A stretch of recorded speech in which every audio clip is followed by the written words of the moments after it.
What's up, everybody? Welcome back to another episode of the Flailing Forward podcast, the podcast where we talk to entrepreneurs and people out there doing the dang thing. Even if you feel like you're flailing, you're still moving forward. I'm your host, Dustin Seiler, and I am joined today by Dawn Sirois, who is the owner and founder of Ground Up Solutions. She is an investor, she is an entrepreneur, she is a business owner. She loves helping other business owners build their business from the ground up, whether that's finding lending, whether that's finding credit, whether that's finding deals, or whether that's connecting with the right people to make sure you're in the right place to do the things that you want to do. So, Don, thank you so much for joining me today. I really appreciate it.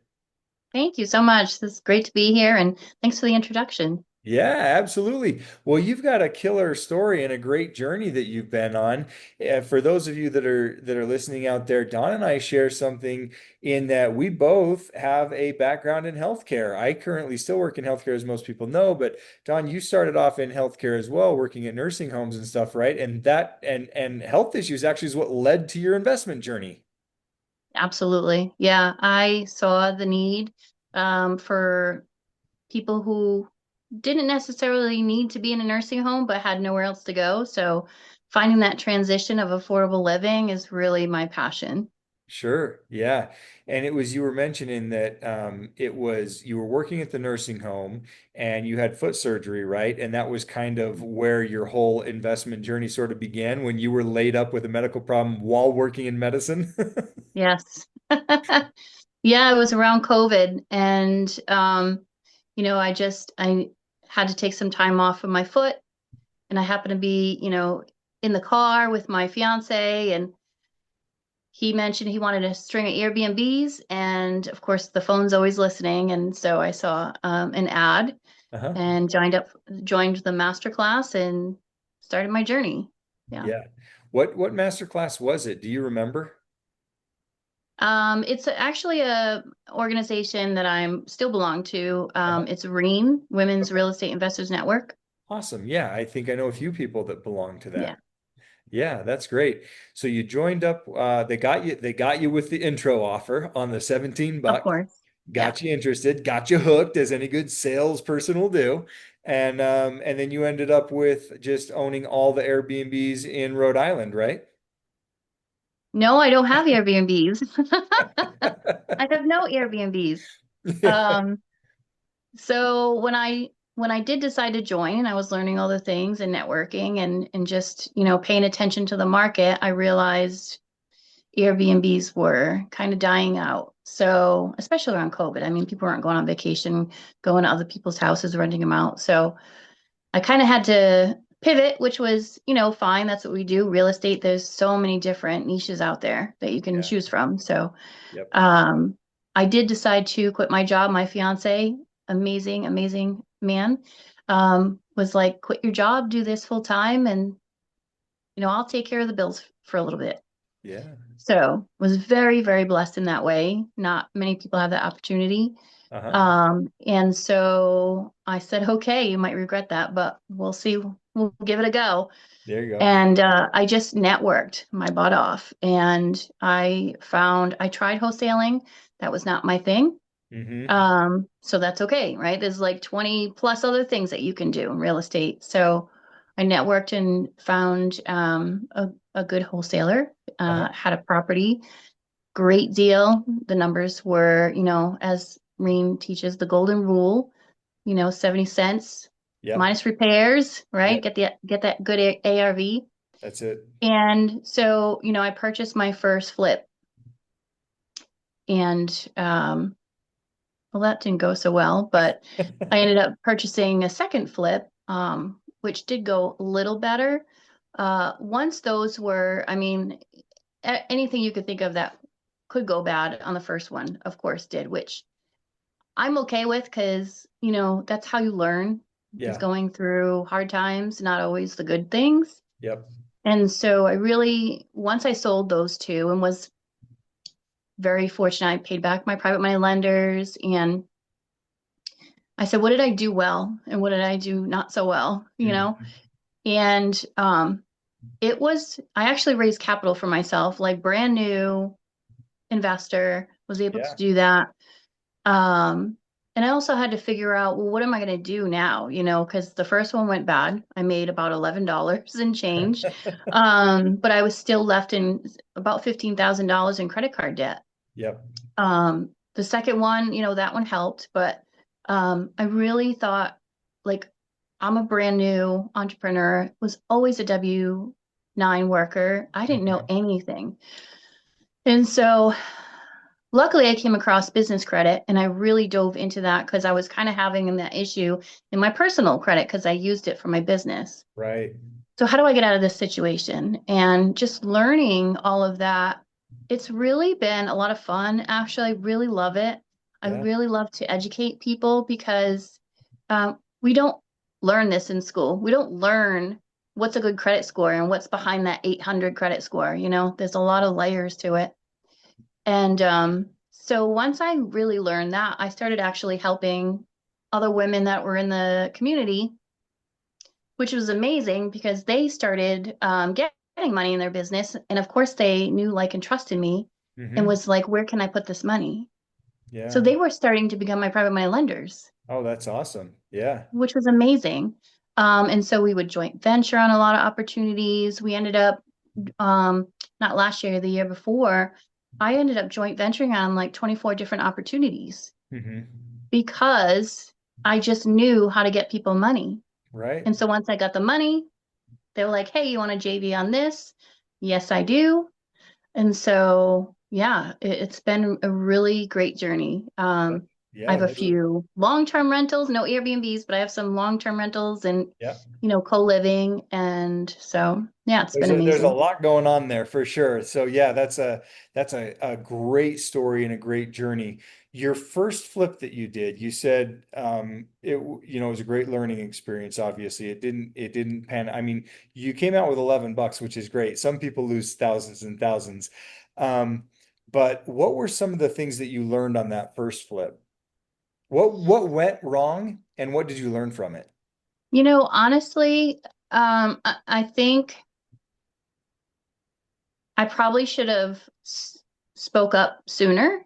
Hmm. So my fiance, he is 25-year veteran. He was, special ops. He knew how to read people. Yeah.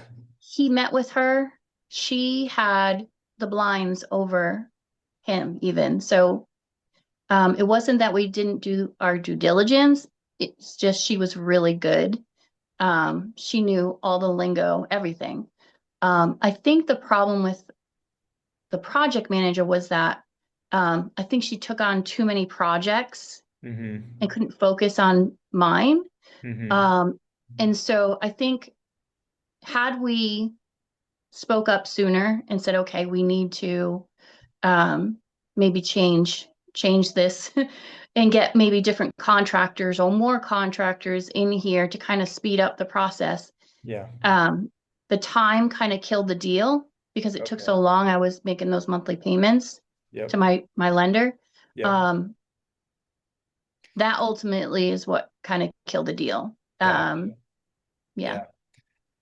I've been there. The last renovation I did, a similar situation where time was just brutal. I was in the same boat as you where I got my lenders paid back because they are always first, but stuck with some absolutely. remaining residual credit card debt, did not make Yeah. money. Now, the difference for me was I held the property, so long term we'll still be okay. And whereas you Oh, sold good. Yeah. yours, right?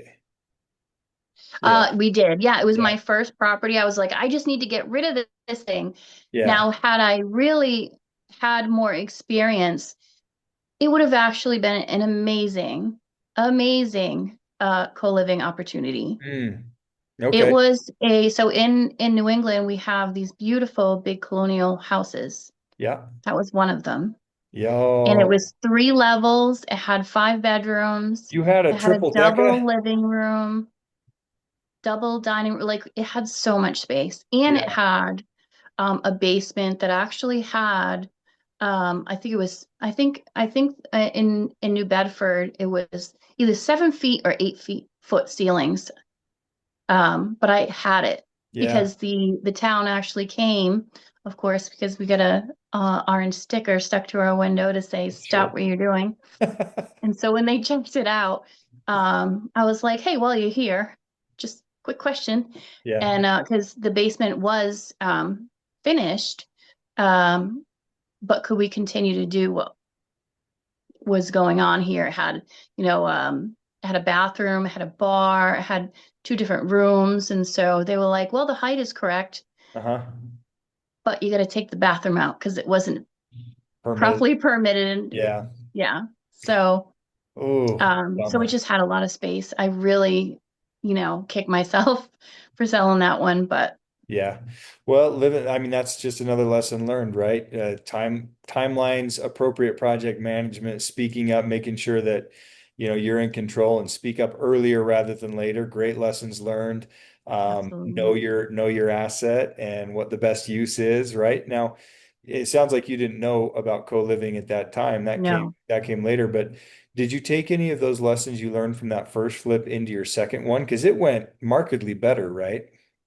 it did. Well, so the second one didn't need as much work. Mm. So the first one, it was an old colonial. It had knob and tube. Oh, geez. We knew Oh, that. oh, We knew that. yeah. So we planned for it financially, but our project manager had her team painting walls before we did the electrical. Oh, So yeah, so had gone over there, which I often do. I'm like, why are they painting? Oh, we yeah. know, they need to do the work. I'm like, yeah, inside the walls. Yeah. So unfortunately, we had, paid to have them painted and then had to put 78 holes in my wall, pay someone to mud up all the holes and repaint. So it Oh my just, goodness. yeah. Yeah. So that one was a lot different than the one that we did in Tingsboro. That one, it was more of like, it was a lot of work. We redid the kitchen, we redid the bathroom, some flooring. It was like a walking, I don't know, attic from the bedroom. It was weird. So we Hmm. actually turned it into a big walk-in closet, an office space, and just like a hangout room because it was massive. Yeah. So that was a really nice value add.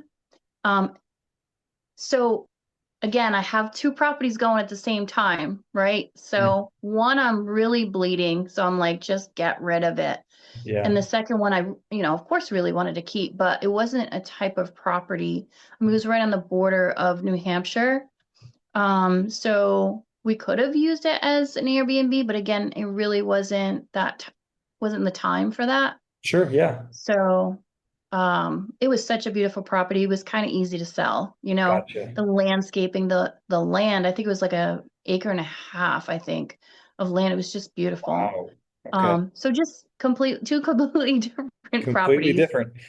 But the great news about all of that is maybe one of the best things to come out of it is you learn that you can raise capital. And then by doing these Yes. projects, that brought you more people that got you into overall capital raising and lending. And you've done a lot with that, and you still do a lot with that, right? Yes. So last year and the year before, so we got my feet wet. I learned about capital raising because I was kind of already doing that. I was JVing with people. Uh-huh. As I got people money through business credit, they would come back to me and say, what do I do with this? And so originally I would say, hey, why don't you go, Sally, you need money and Susie has money. So why don't you two come together and just J? And I Yeah. did it enough times where I'm like, kind of feeling left out of this equation. Yeah. So that's when I had joined Sub 2. It's another Okay. community. Uh-huh. And, it's like a big fishbowl and you're swimming in, this thing, you're going here, there, and everywhere because it's just so massive. Oh yeah. I had joined February of 24. Yes, 24. Okay. And I said, okay, I need to like reel it in. What am I doing here? I joined this to learn about capital raising because I know I'm missing something. Mm-hmm. And so I met this woman, Kalisha Carter, love her. Yep. She's amazing. Yep. And I said, that's the only thing I'm going to focus on. That's it. And so I joined her program July and then learned everything because she's like a meat and potatoes girl. She just Sure. shows you how to do the thing. Love Yeah. her. So by September, I had learned the contracts, how to pull title and, put liens on the property and all the things, promissory notes. And September through December, that's when I had JV'd on 24. From September to December, Hmm. I JV'd on 24 deals. That's crazy. That's That that's is a lot. that is a lot. Yeah. But it was kind of organic, right? Because I'm already creating these private money lenders. Hmm. So the money wasn't far. I didn't Yeah. really have to search the money. The money was already in my pipeline because I was the one who got it for them. Sure. So I would send them opportunities or, someone had an opportunity. Hey, I was raising capital for people. Yep.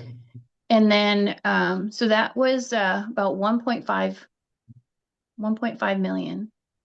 Wow. Um, and then the following year, I had brought on, at the time, I had a new partner. We had raised 3.5 million. So we had more than doubled the Hmm. first year that we raised capital. Yeah.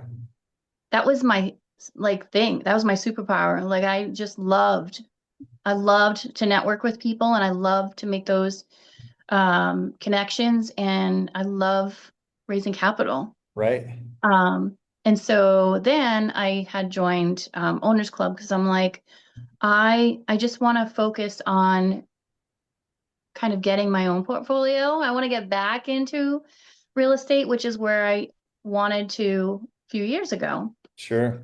So that's when we started, getting some co-living, some long-term properties and So you had this things like that. period where you were doing kind of some capital raising and some business lending and stuff, and you were helping people build business credit, right?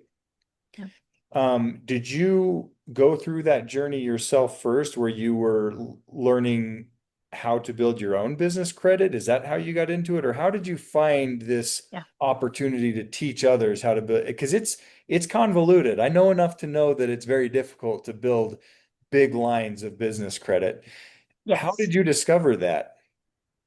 So first I said, okay, how do I get myself out of this debt Hmm. personally? Yep. And then how do I build business credit? Because I want to make sure I separate my personal from my business, right? Yep. I want Yep. to end up in that situation again. So then I first learned how to get myself out of that debt. And then I learned how to build business credit. Hmm. And I just Googled and kept asking questions. Of course, we got ChatGPT, like how uh, do you build business credit? And believe it or not, it's really not that difficult. I Okay. promise you. I think people, because we just don't know, right? Yeah. Yep. With a lot of people think, oh, because I have an 800 credit score, I'm gonna get approved for a lot of money. Well, that's not the case. Right. And people who have believe it or not, like a six, maybe 80 credit score, maybe even a 700 credit score, could end up getting more money than the person who has the 800 credit score. Sure. So there is a little bit that is involved, just going to workshops and things of that nature. I did meet a company that kind of did a white label. Uh-huh. So I learned a lot as far as building out the business piece of it because I didn't want to build out a whole business. I didn't have time for that. Right. Like I just knew enough, like I knew how to help people. Uh-huh. I didn't I didn't want to learn how to do a website. I didn't want to learn how to, do all that stuff. So having that nice white label really helped. Yeah. Um, and then once I kind of had that, I had that for about a year. And then I did learn how to build websites and all that stuff. I got Sure. my CRM and all of that stuff. So, Okay. um, yeah. And did you end up getting like your own lines of credit and business credit and things like that? So business lines of credit, you need to be making at least 17,000 a month in your Uh-huh. business, Mm-hmm. at least 200,000 a year. Sure. So there are a lot of other ways to build business credit. and even personal credit, um, where you can utilize those funds.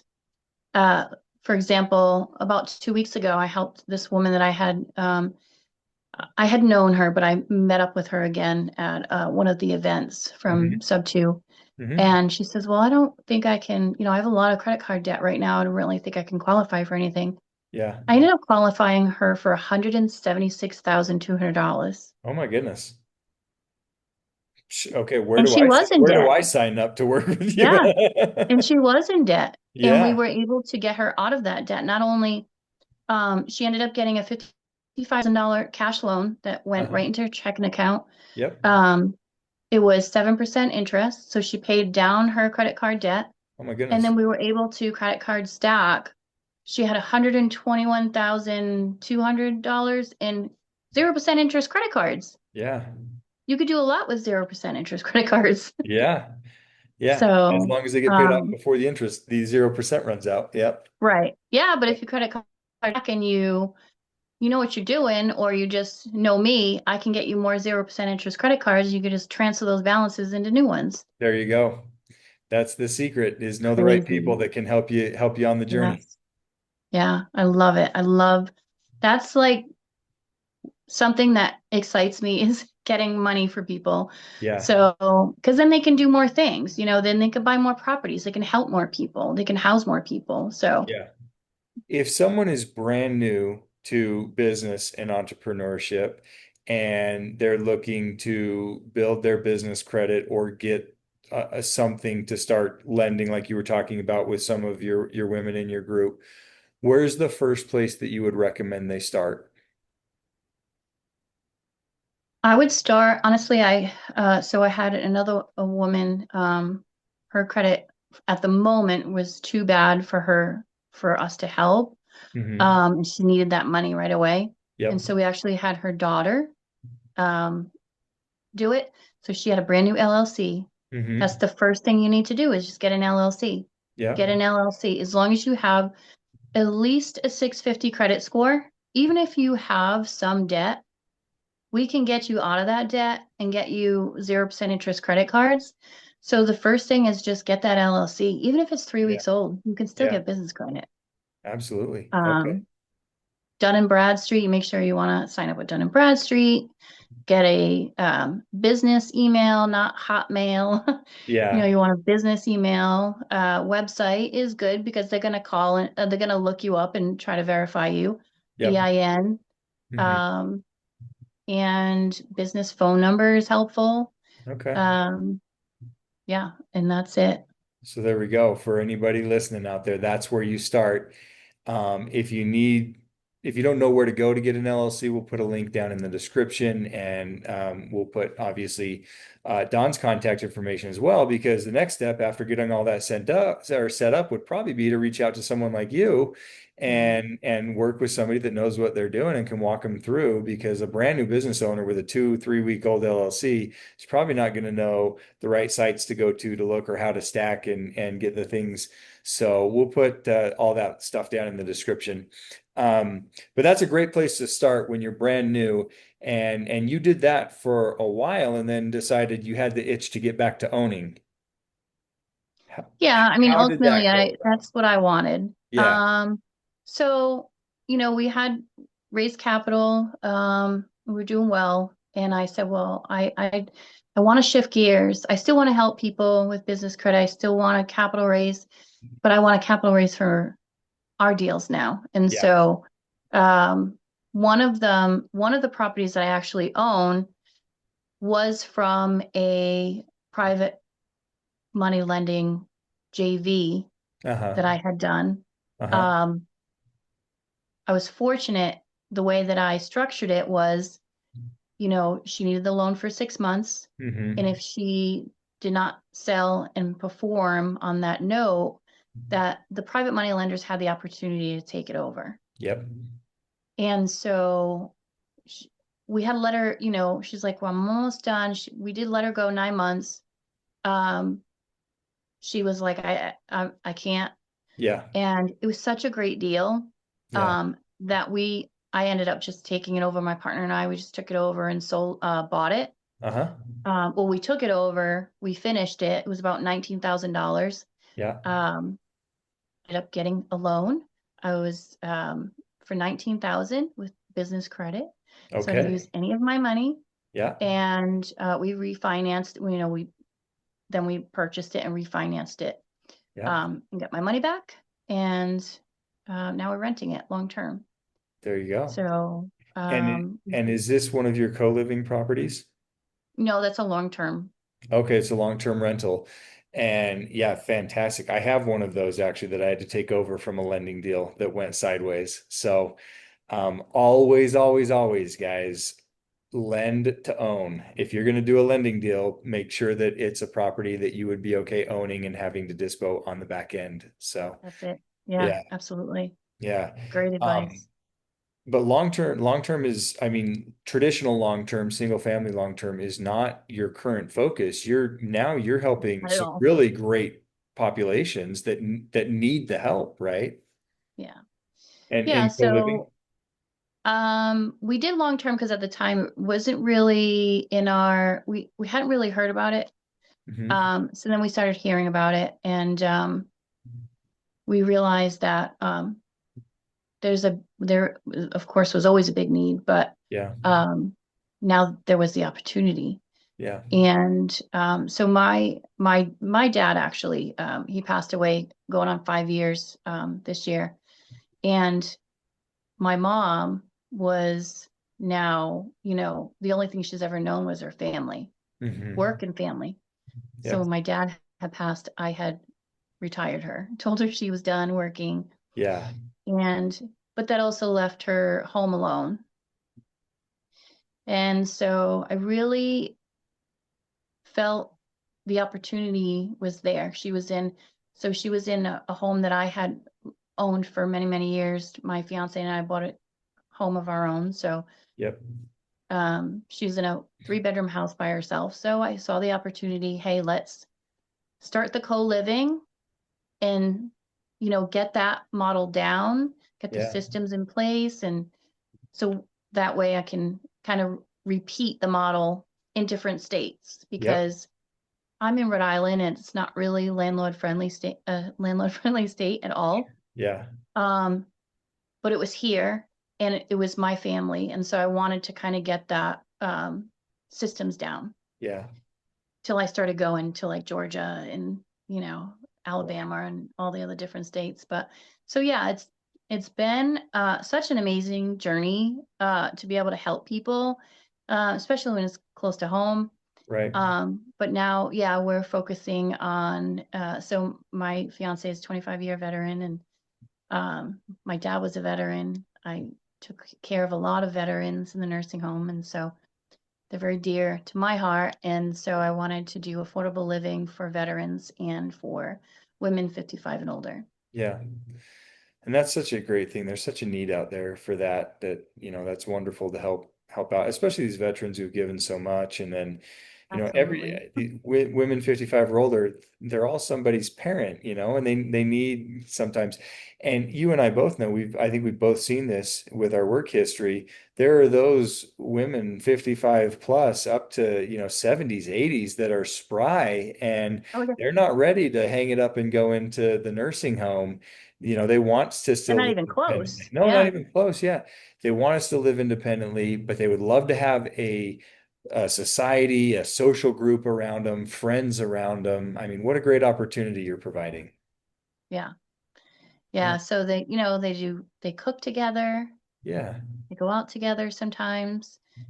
We put out a list of things that are going on in the community for the next couple of weeks, and they can kind of pick, whatever event they want to go to. They all drive still, so they Yeah. carpool, and it's just it's been amazing to It's so see. great. And the studies really have shown that when you have a social support group like that, you do better, you're healthier, you live longer, you have a better quality of life. I mean, Hmm. there's so many benefits to what you're doing. It's just amazing. Yes. Yeah. Yeah. Well, It's that's been great. great.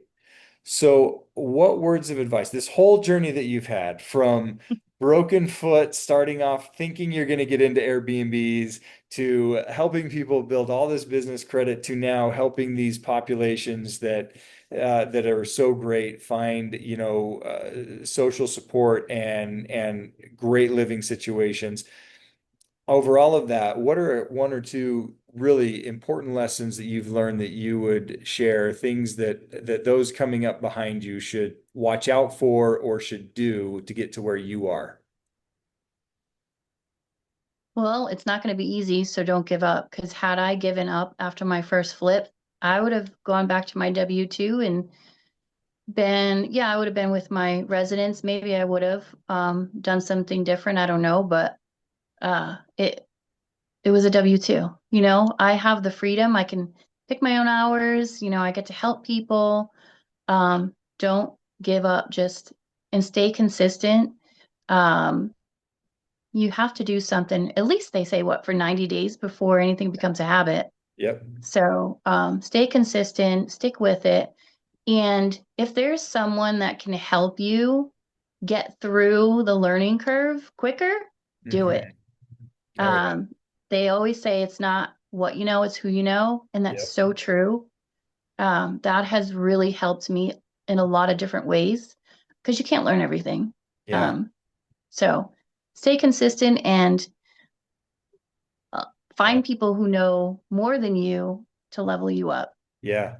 That's quicker. so good. That's so good. A setback or even a loss is not the end of the world. It's just one blip on the journey, right? That's right. Yeah, that's so good. And then it's your network. It's always it comes back to your network. Get out there and make friends, learn from those who are a couple steps ahead of you. Yeah, go shorten the time, shorten the learning distance. Absolutely. Yeah. Yeah, It's a fun journey. Enjoy the journey. It yeah, really is. The flip, even though it was a flop, I'm very grateful for it sure. because it brought me here, to where I am now. So just enjoy it. Yeah, that's awesome. I love it. So if people want to work with you or learn from you, if they want to learn how to build business credit, if they want to invest in your deals, if they have a deal that they think you might be interested in, what's the best way for people to contact you, to work with you, to learn more about what you're doing, that kind of stuff? So my website is groundupsolutions.org. Hmm. You can check that out. It has my buy box. If you shows a little bit about me and my journey. If I can help in any way with business credit or even personal credit, or if you want to invest with me on some of my deals, there's also a spot on there. And of course, my calendar is there as well. I'd love to talk to anybody. Just if even if it's just pointers, I'd love to just connect with people and see if I can help them in any way. Awesome. I love it. And what are you looking for deals right now? What are you looking for in your business currently that people could bring you? So I am investing co-living 55 and older women in Georgia, Hmm. Texas, Tennessee, Alabama, Arizona. Okay. I'm looking for mobile home parks with at least 50 homes Uh-huh. in Texas, Killeen, Texas. And we didn't get to talk about is probably the third later. Another passion is residential assisted living. That I do want to do in New England. Okay. So Massachusetts, Rhode Island, New Hampshire, Connecticut. Awesome. Um, yeah. Are you doing that currently, or are you looking for partners on that or homes for that? What's your need with the assisted or the you said residential assisted living? Yeah. Yes. So I'm looking for properties, Okay. something that obviously, single level, Yep. something with at least 4 bedrooms, 2 bathrooms, something that's more than 1,700 square feet. I don't want a big, massive home. Um, I want them to feel like they're home Yeah. and they're going to stay there for many years to come. It's going to be their home. So nice, small, 1,700, 2,000 square feet Yep. for 4 to 6 bedrooms and somewhere where they can um, come together, build a community together, take care of each other, look out for each other, Hmm. become friends and enjoy their golden years. Yeah, I love it. That's amazing. Well, Dawn, thank you so much for joining me today. It's been great talking with you. There's been so much information in here. I just absolutely loved it. Guys, listen to what she said, take it, her advice, reach out. She's got all sorts of knowledge. If you need help with business credit, if you want to connect in any way, if you've got a deal that you want to bring her, if you want to lend with her, reach out, take advantage of this knowledge. And thanks for joining us on the Flailing Forward podcast. Guys, get out there, take some action. It may feel like you're flailing in the moment, but when you look back, you'll find out you were really moving forward. We'll catch you on the next one.